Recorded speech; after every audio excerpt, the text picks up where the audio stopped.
The world around us is constantly changing. It's 2018 now. In this decade, we are witnesses to many transitioning events, automation making its way into our world, women rights rallies taking place annually, and climate change is no doubt real. Similarly, a lot is also changing in the commercial world here in Asia. We no longer have to go to a pizza place to get pizza, and renting a bike is as easy as scanning a barcode. We call this globalization. However, in this video, we're going to look at a situation that is the complete opposite of that, deglobalization, the theory of diminishing interdependence between countries. If countries existed on their own with nothing but geographical borders, would we still be able to enjoy any of the mentioned benefits? The first economy that we would like to focus on is China, the export powerhouse of the 21st century. It is a well-known fact that when we buy anything from anywhere in the world, there is a good chance of it being produced in China. It has been noted that since December 2015, China's exports reached their peak, and exports have been falling ever since. The most obvious cause for this decline in exports is the depreciation of the yuan, resulting from China's pegged exchange rates. 那你觉得如果一个国家跟外界隔绝了，这样你们的生活会是什么样子呢？一团糟啊，就像之前闭关锁国一样，没有经济出口进口，It can be predicted that if Chinese exports fall and multinationals begin operating in home countries or other Asian economies, employment in China will fall as well. There are several million people living in cities, dependent on the manufacturing sector for their livelihood. Needless to say, this is an undesired consequence for the world's most populated country. The next kind of economies we would like to highlight is the rising economies of Southeast Asia, such as Myanmar, Laos, and Cambodia. However, the case of deglobalization will affect each country differently. In Cambodia, for example, 2/3 of the population, who are farmers or female workers, depend on exports of rice and garments to meet ends daily.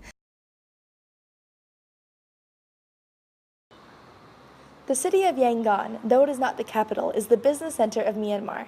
The country has been in a trade deficit for the past many years and is only now becoming accustomed to globalization.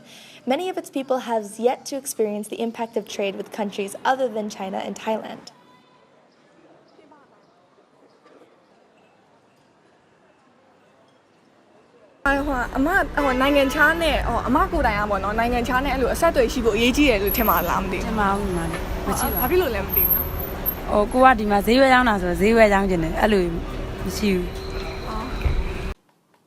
Gradually, a significant portion of the population is becoming dependent on foreign exports for more manufactured goods. At the same time, foreign investment in Myanmar is growing faster than ever since the country opened up to investors in 2012. Despite that, the majority of the country is still more reliant on domestic goods and services. The Globalization Index ranks Singapore as the second most globalized country.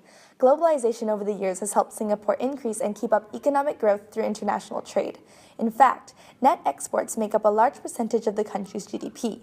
With its ports working day and night, it is also important to mention that Singapore is a trading port heavily reliant on other neighboring countries for its basic amenities, such as daily groceries and even a small percentage of our drinking water.